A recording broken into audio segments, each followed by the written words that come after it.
माझे नाव दिनेश आहे आणि मी नोकरीसाठी पुण्याला आलो होतो. माझ्याकडे कुठलीही कौशल्य नसल्यामुळे मला कुठेच नोकरी मिळत नव्हती. मी पुण्याला आमच्याच गावातल्या मुलांच्या रूमवर राहत होतो. ते सर्व ड्रायव्हर होते आणि त्यांना पगारही खूप चांगला होता. आता मला पुण्यामध्ये जवळपास महिना उलटून गेला होता. त्या सर्वांनी मला सांभाळून घेतले, पण माझ्या हाती कुठलीच नोकरी मिळाली नाही. त्यातल्याच एका मित्राला माझी दया आली आणि त्याने मला एक गाडी चालवायला शिकवले. काही दिवसातच मी चांगली गाडी चालवायला शिकलो. त्यानंतर त्या मित्राने त्याच्यावर माझी जबाबदारी घेत मला एका बंगल्यात ड्रायव्हर म्हणून कामाला लावले. माझ्या मित्राने माझी जबाबदारी घेतली म्हणून त्या मालकाने मला त्यांच्या मुलीसाठी ड्रायव्हर म्हणून कामाला ठेवले. ते खूप श्रीमंत लोक होते. त्यांच्या घरात माणसं कमी आणि गाड्या जास्त होत्या. माझ्या व्यतिरिक्त ते तिथे आणखी 2 ड्रायव्हर होते. त्यातल्या एकाची ड्युटी मालकाला सकाळी त्यांच्या फॅक्टरीत घेऊन जाणे आणि संध्याकाळी पुन्हा घरी घेऊन येणे अशी होती. तर दुसऱ्याची ड्युटी मालकींना बाहेर कुठेतरी काम असेल तर घेऊन जायचे. त्यांचा गारमेंटचा व्यवसाय होता आणि माझी ड्युटी त्यांच्या एकुलत्या एका मुलीला कॉलेजमध्ये आणि क्लासेसला घेऊन जाणे आणि क्लासेस संपल्यावर पुन्हा घरी घेऊन येणे अशी होती. त्या एवढ्या मोठ्या बंगल्यात ते तिघेच राहत होते आणि मालकाची मुलगी एका खूप मोठ्या नामांकित कॉलेजमध्ये शिकत होती. ती कधीकधी संध्याकाळी तिच्या मैत्रिणीकडे जायची आणि मी तिला तिथे घेऊन जायचो. मी एका खेडेगावातला असल्यामुळे मला माझ्या इज्जतीची खूप काळजी होती, कारण माझ्या मित्राने मला अशी समजूत दिली होती की आपण आपले गाव सोडून इथे फक्त पैसा कमवायला आलो आहोत. त्यामुळे आपले लक्ष फक्त आपल्या कामावर ठेवायचे आणि त्यासोबत प्रत्येक स्त्रीचा आणि मुलीचा नेहमी आदर करायचा. त्यामुळे आजपर्यंत मी मालकाच्या मुलीकडे कधीच नजर वर करून पाहिले नव्हते. मालकाच्या मुलीचे नाव पायल होते. तिचे स्वप्न होते की तिला मिस वर्ल्ड बनायचे होते. तिला तिच्या वडिलांचा पूर्णपणे पाठिंबा होता.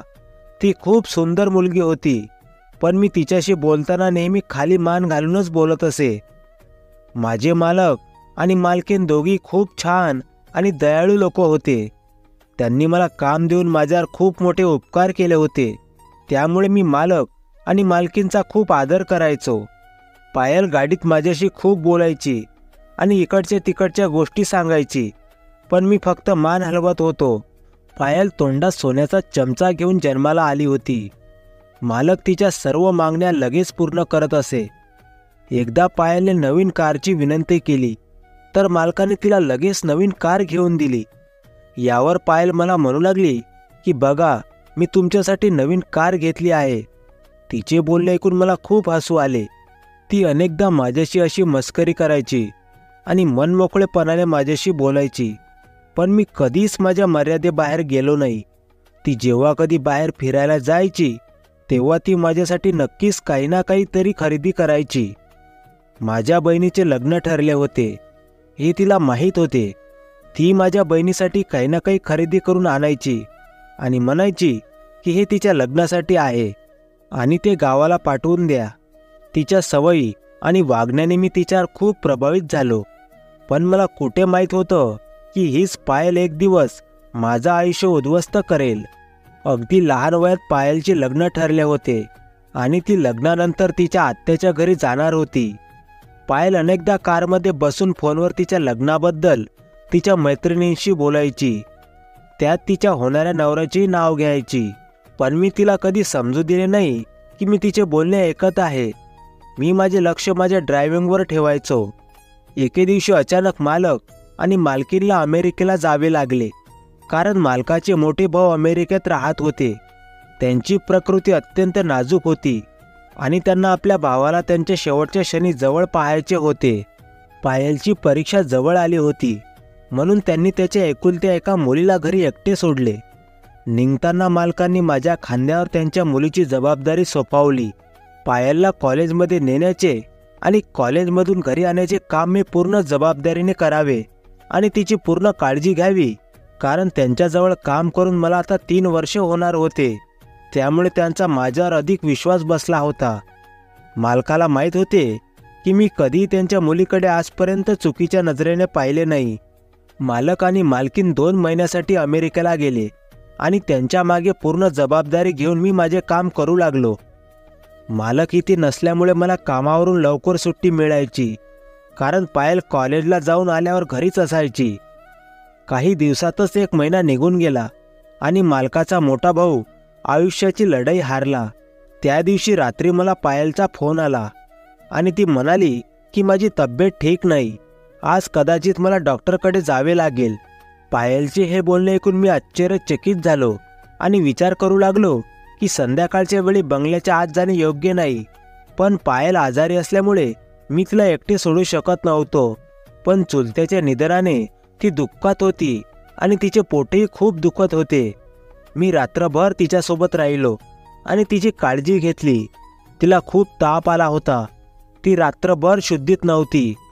मी रात्रभर तिच्याजवळ बसून राहिलो आणि सकाळी जेव्हा तिला थोडे बरे वाटू लागले तेव्हा मी माझ्या रूमवर जाऊन अंघोळ करून पुन्हा बंगल्यावर आलो आणि पायलला घेऊन तिच्या कॉलेजवर गेलो, कारण तिचे पेपर चालू होते. त्यामुळे तिला सुट्टी घेऊन चालणार नव्हते. दिवस खूप वेगाने जाऊ लागले होते. पायलची तब्येत बरी नव्हती. ती खूप हरवल्यासारखी वाटत होती. मला वाटत होतं कदाचित ती तिच्या आईवडिलांच्या आठवणीने नाराज झाली असेल, पण प्रत्यक्षात वस्तुस्थिती काय आहे हे मला कसे कळेल? मालकाने आपल्या भावाच्या मुलासोबत 1 महिना घालवला. त्यानंतर मालक आणि मालकीन 2 महिन्यांनी पुन्हा आपल्या मायदेशी आले.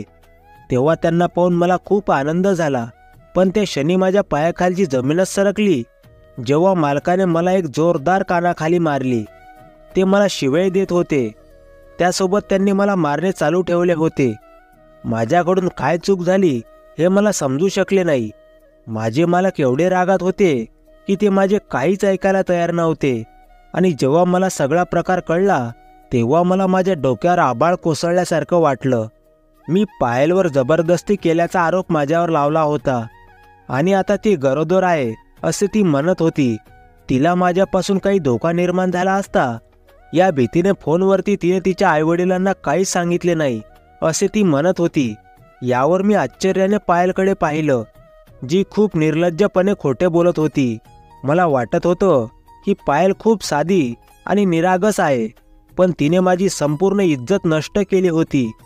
कारण जर एखाद्या तरुण मुलाला त्याच्या मालकाकडून त्याच्या मुलीसमोर बेदम मारहाण केल्यावर त्या मुलाची इज्जत काय राहणार? मालक माझं ऐकायला अजिबात तयार नव्हते. पायल म्हणत होती की माझी तब्येत ठीक नव्हती आणि मी दिनेशला माझ्या खोलीत बोलावले. मला वाटले की कदाचित तो मला डॉक्टरांकडे घेऊन जाईल, पण दिनेशने मला रुग्णालयात न नेता माझ्यावर जबरदस्ती केली. मालकांनी पोलिसांना सांगून मला तुरुंगात ठेवायचे ठरवले होते, पण पायलने त्यांना थांबवले. असे केल्याने त्यांचीच प्रतिष्ठा खराब होईल असे पायलने तिच्या वडिलांना समजावले. माझ्या मालकाने मला नोकरीवरून काढून टाकले होते. माझ्या बहिणीचे लग्न ठरले असताना माझ्या हाती काहीच काम नव्हतं आणि इतक्या लवकर मला नोकरी मिळणार नव्हती. पूर्वी मालकांनी दिलेल्या रूममध्ये राहत होतो आणि आता माझ्याकडे राहायला जागाही नव्हती. जेव्हा मी माझ्या मित्राकडे गेलो आणि त्याला पुन्हा मला दुसरीकडे नोकरी मिळवून देण्यास सांगितले, त्यावर त्याने मला साफ नकार दिला आणि म्हणाला की एकदा मी तुझी जबाबदारी घेऊन फसलो आहे, पण जर तू निर्दोष असशील तर तुला एक सल्ला देतो की तू पुन्हा तुझ्या मालकाकडे जाऊन स्वतःला निर्दोष सिद्ध कर. या पलीकडे मी तुला काहीच मदत करू शकत नाही. म्हणून मी मालकाकडे परत जाण्यास भाग पडलो. मी पुन्हा मालकाकडे आलो. मला स्वतःला निर्दोष असल्याचा पुरावा द्यायचा होता, पण मालकाने माझे काही न ऐकताच माझ्यासमोर एक अट ठेवली. ते ऐकून माझे भानच हरपले. मालकांनी मला सांगितले की तुला काही दिवसांसाठी पायलशी लग्न करावे लागेल आणि जेव्हा मूल जन्माला येईल तेव्हा तू तिला आमच्या घरी सोडून परत जाऊ शकतोस. आम्ही बाळाचा गर्भपात करण्याचा खूप प्रयत्न केला, पण सर्व डॉक्टरांनी सांगितले की यात पायलचा मृत्यू देखील होऊ शकतो आणि मला एकुलती एक मुलगी गमवायची नाही. आमची बदनामी होण्याआधीच आम्ही पायलचे लग्न तुझ्याशी करू आणि पायलला तुझ्या गावी घेऊन जा. मूल जन्माला आल्यावर आम्ही पायलला परत आमच्याकडे घेऊन येऊ. त्यासोबत तुला काही पैसे देऊ. पायल खोटे बोलली होती आणि हे मूल माझे नाही हे तिला चांगलेच माहीत होते, पण त्यानंतरही मी हे मान्य केले, कारण मला कुठे तिला आयुष्यभर सांभाळायचं होतं. थोड्या दिवसाचा तर प्रश्न होता. मला माझ्या बहिणीच्या लग्नासाठी पैशाची गरज होती. आणि सध्या फक्त माझे मालकच मला इतके पैसे देऊ शकत होते. त्यामुळे मी पायलशी लग्न करण्यास होकार दिला आणि तिच्याशी लग्न करून तिला गावी आणले. मला आणि पायलला पाहून माझी आई आणि गावातले लोक आश्चर्यचकित झाले. जेव्हा मी आईला सांगितले की माझे लग्न झाले आहे, तर ती म्हणाली की तू मला एवढी मोठी गोष्ट का सांगितली नाहीस. मला तुझ्या लग्नाबाबत खूप इच्छा होत्या, पण पायलच्या उपस्थितीने माझी आई आनंदी झाली आणि पायलवर प्रेम करू लागली. पायल खूप सुंदर होती आणि एवढी सुंदर आणि तरुण मुलगी पाहून माझ्या आईच्या सर्व तक्रारी दूर झाल्या आणि ती पायलला माझ्या खोलीत घेऊन गेली आणि तिला गावातली स्त्रियांप्रमाणे सजवू लागली. मी संध्याकाळी खोलीत आलो तेव्हा पायल नववधूच्या रूपात पलंगावर बसली होती. तिला पाहून मला आश्चर्य वाटलं. ती पिक्चरमधील एखादी हिरोईन असल्यासारखी वाटत होती. मी माझ्या पत्नीच्या पहिल्याच नजरेत प्रेमात पडलो, पण माझ्या पत्नीने मला वाईट चरित्राचे कसे सिद्ध केले होते हे मी विसरू शकत नव्हतो. मी येऊन तिच्याजवळ बसलो तेव्हा ती भीतीने थरथर कापू लागली. तिचे माझ्याशी लग्न कसे झाले हे तिला चांगलेच माहीत होते. मी तिला काही सांगायच्या आधीच ती रडायला लागली आणि बेडवरून खाली उतरून माझ्या पायाजवळ खाली बसली. तिचे अश्रू माझ्या पायावर पडत होते, कारण मी तिला नेहमीच खूप चांगली आणि दयाळू मुलगी म्हणत होतो. ती मला म्हणाली की तिने माझ्यावर केलेल्या आरोपांबद्दल तिला खूप खेद वाटतो आणि तिला तिच्या चुकीची पूर्ण जाणीव आहे, पण माझी बदनामी करण्याचे कारण तिने सांगितले नाही. मोठ्या मजबुरीने केले एवढेच सांगितले. मी पायलकडे उद्ध्वस्त नजरेने पाहिले आणि तिला स्पष्ट शब्दात सांगितले की जर तू हे मजबुरीने सर्व केले असले तरी तुझ्या या गोष्टीमुळे माझी इज्जत मात्र नष्ट झाली आहे. कदाचित तुला माहीत नसेल की आम्ही गावाकडचे लोक आमच्या इज्जतीला किती जपतो. तुझा चुकीचा ठपका तू माझ्यावर टाकून मोकळी झालीस आणि मी निर्दोष असूनही माझ्या मालकाच्या नजरेत पडलो. माझी इच्छा असूनही मी तिला कधीच माफ करू शकणार नाही, परंतु मी माझ्या पत्नीचा अपमान करणार नाही. त्यामुळे तू या घरात बिंदास राहू शकतेस. तुला कधी कशाची अडचण येणार नाही. ठरल्याप्रमाणे बाळाचा जन्म झाल्यावर मी स्वतः तुला तुझ्या मुलासह तुझ्या घरी परत सोडेल. मी पायलला माझ्या पायाजवळून उचलले आणि बेडवर बसवले. त्यानंतर मी बाहेर जाऊ लागलो तेव्हा पायलच्या बोलण्याने माझ्या पायात साखळी घातली. ती म्हणू लागली, मी असा काहीही गुन्हा केलेला नाही. ना तुला तुझ्या मालकाच्या नजरेत पाडले आहे, ना तुझं आयुष्य उद्ध्वस्त केलं आहे. तुझ्या मालकाचे तुझ्यावर खूप प्रेम आहे आणि त्यांचा तुझ्यावर सर्वात जास्त विश्वास आहे. म्हणून तर तुझ्या मालकाने त्यांच्या जीवनातील सर्वात प्रिय आणि एकुलती एक मुलगी तुझ्या स्वाधीन केली आहे. मला हे सर्व करायची आज्ञा त्यांनीच दिली होती. पायलच्या बोलण्याने मला आश्चर्य वाटलं. मी पायलच्या चेहऱ्याकडे बघतच राहिलो. तिच्या चेहऱ्यावर निरागसता पसरली होती. मी विचार करत होतो की 21 वर्षाची निष्पाप मुलगी कोणत्या परिस्थितीला तोंड देत होती. पायल म्हणू लागली की मी गरोदर नाही, पण माझे वडील तुझ्याशी खोटे बोलले होते.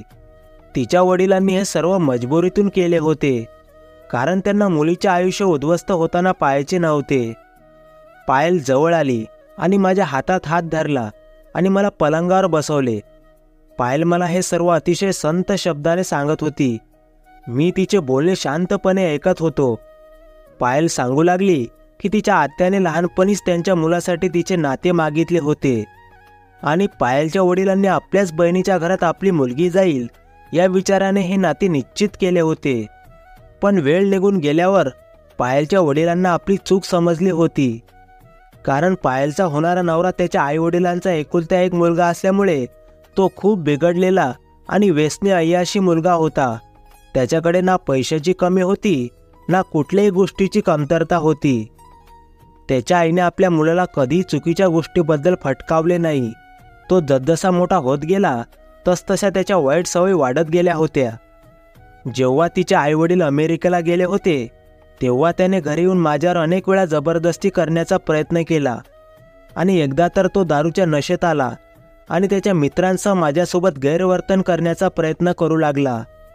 पण मी स्वतःला माझ्या रूममध्ये कोंडून माझ्यावर बलात्कार होण्यापासून वाचवले. रात्री माझी चुलती मरण पावले. त्याच्या आदल्या रात्री त्याने आपल्या मित्रांसह माझ्यावर जबरदस्ती करण्याचा प्रयत्न केला होता. भीतीमुळे मला ताप आला होता. स्वतःचे संरक्षण करण्यासाठी काय करावे हे मला समजले नव्हते, कारण तो माझ्या एकटेपणाचा फायदा घेऊन पुन्हा घरात घुसेल अशी भीती वाटत होती. त्यामुळे मी रात्रभर तुला माझ्या खोलीत बसवून ठेवले, कारण माझा तुझ्यावर पूर्ण विश्वास होता. माझे आईवडील अमेरिकेतून परत येताच मी त्यांना सर्व काही सांगितले. तेव्हा माझ्या वडिलांचा राग अनावर झाला आणि त्यांनी बहिणीला फोन करून सर्व काही सांगितले आणि म्हणाले की तो पायलशी लग्न करणार होता, पण मग असं वागायची त्याला काय गरज होती. पण त्याच्या आईने तो तरुण आहे आणि तरुण मुलांकडून या वयात अशा चुका होतातच, आणि त्याच्या होणाऱ्या बायकोसोबत थोडंसुद्धा टाईमपास करू शकत नाही का. पप्पांनी आताचे असे घाणेरडे बोलणे ऐकून फोन कट केला. त्यांना समजले होते की आपण आपल्या मुलीचे लग्न अशा माणसासोबत ठरवत आहे की जो स्वतःच्या पत्नीचा थोडाही आदर करू शकत नाही. त्याच्या वाईट वागण्यामागे दुसरे कोणी नसून त्याची आई आहे. त्यामुळे लग्नानंतरही तो अशा वाईट गोष्टी करू शकतो. माझ्या वडिलांना माझे त्याच्यासोबतचे ठरलेले लग्न मोडायचे होते, पण माझी आत्या मला कुठल्याही परिस्थिती सोडायला तयार नव्हती. त्यावेळी माझ्या वडिलांचे लक्ष तुझ्यावर गेले. त्यांच्या मनात तुला बघून असा विचार आला की मुलगा पैशाने श्रीमंत नव्हे तर मनाने श्रीमंत असावा, अगदी तुझ्यासारखा. त्या क्षणी त्यांना तू जवाई म्हणून आवडला होतास, कारण मी पप्पांनाही सांगितले होते की त्या तू पूर्ण रात्री माझ्या बाजूला बसून माझे रक्षण केले होते. पप्पांना हे समजले होते की तू एक प्रामाणिक मुलगा आहेस, म्हणून पप्पांनी तुझे माझ्यासोबत लग्न करून त्या हरामखोरांपासून कायमचा सुटका करायचं ठरवलं. पण हे लग्न इतक्या सहजासहजी होऊ शकत नव्हतं. त्यामुळे वडिलांनी आत्याला सांगितले की तू माझी इज्जत लुटली आहे आणि त्यातून मी गरोदर राहिले आहे. हे ऐकून आत्याने स्वतःच हे नाते तोडले, कारण ते पण खूप इज्जतदार आणि श्रीमंत लोक होते. त्यामुळे लग्नाआधी गरोदर असलेल्या मुलीला ते त्यांची सून कधीच बनवू शकत नव्हते. पप्पांना तुला आधी सगळं खरं सांगायचं होतं, पण पप्पा घाबरत होते जर तू माझ्याशी लग्न करण्यास नकार दिलास तर. कारण पप्पांनी तुझ्यात खरा माणूस पाहिला होता, जो गरीब होता पण इज्जतीला प्रिय होता. मी त्यांची एकुलती एक मुलगी होती. त्यांचे म्हणणे असे होते की माझे लग्न पुन्हा चुकीच्या माणसासोबत झाले तर पुढे कसे होईल, कारण त्यांच्यानंतर त्यांची संपूर्ण इस्टेट त्यांनी माझ्या नावावर होणार होती आणि ती इस्टेट माझ्या नवऱ्याने फालतू वाया घालून माझ्याकडे दुर्लक्ष करू नये असे त्यांना वाटत होते. म्हणून त्यांनी मला तुझ्यावर खोटा आरोप करायला लावले होते आणि तुला नोकरीवरून काढून टाकले, कारण तुला पैशाची गरज आहे आणि तू पुन्हा मित्राकडे जाऊन तुझ्यासाठी त्याला नवीन काम बघायला सांगशील हे पप्पांना आधीच माहीत होतं. म्हणून त्यांनी तुझ्या मित्राला देखील फोन करून त्यांच्या बाजूने केले होते. त्यामुळे पप्पांना खात्री होती की तू इथे काम मागण्यासाठी परत येशील आणि मग आम्ही पुढील अटी तुझ्यावर ठेवू. आणि पप्पांचा प्लॅन यशस्वी झाला. तुला शहरात कुठेही लवकर नोकरी मिळाली नाही, तेव्हा तू स्वतः तुझ्या मित्राच्या सांगण्यावरून परत आलास. मी इथे मनात विचार करू लागलो की हे मित्र खूप हरामी असतात. पायल मला म्हणाली की तू कुठल्या विचारात आहेस, कदाचित तू तुझ्या मित्राला मनात काहीतरी वाईट बोलत असशील. यावर मी तिला म्हणालो, यालाच तर 36 गुण जोडले म्हणतात. ती हळूच गालातल्या गालात हसली. मी तिला हसवण्याचा प्रयत्न करत होतो, कारण मला खात्री झाली होती की यात तिचा काही दोष नाही. तिने सर्व जबरदस्तीने केले होते. ती मला म्हणू लागली की मी गरोदर नाही किंवा इतर कोणीही आजपर्यंत मला स्पर्शही केलेला नाही. शक्य असल्यास मला आणि माझ्या वडिलांना क्षमा कर. पायलच्या डोळ्यातून अश्रू वाहत होते आणि मला या अश्रूमध्ये बाप आणि मुलीची असहायता दिसत होती. मी पायलला छातीशी मिठी मारली आणि म्हणालो की लवकरच मी तुझे मिस वर्ल्ड होण्याचे स्वप्न पूर्ण करण्यास मनापासून मदत करेन. त्यासाठी आपल्याला मुंबईला जावे लागले तरी चालेल. ती खूप गोड मुलगी होती. तिला कदाचित देवाने माझ्या नशिबात पाठवले असेल. माझ्या बहिणीच्या लग्नासोबतच माझ्या आईने माझंही लग्न लावलं. पायलने तिच्या वडिलांना फोन करून सांगितले होते की आमचं लग्न आहे. त्यामुळे त्यांनी आमच्या लग्नाला हजेरी लावून आम्हाला आशीर्वाद दिले. माझे मालक येताच त्यांनी त्यांच्या कृत्याबद्दल माझी माफी मागितली, पण मी त्यांना आधीच माफ केले होते, कारण मी स्वतः एका बहिणीचा भाऊ होतो आणि मला हे चांगलेच ठाऊक होते की कोणतेही बाप किंवा भाऊ आपल्या मुलीचे लग्न अशा व्यसनी आणि धोकेबाज व्यक्तीशी करू शकत नाही. तर मित्रांनो, तुम्हाला कशी वाटली कथा कमेंट करून नक्की सांगा. आणि तुम्हाला कथा थोडीही आवडली असेल आणि तुम्ही कथा शेवटपर्यंत ऐकली असेल तर प्लीज चॅनलला सबस्क्राईब करा. तुमच्या सहकार्याची खूप गरज आहे. शेवटपर्यंत कथा बघितल्याबद्दल तुमचे मनापासून खूप खूप आभार. पुन्हा भेटू नवीन कथेसह. धन्यवाद.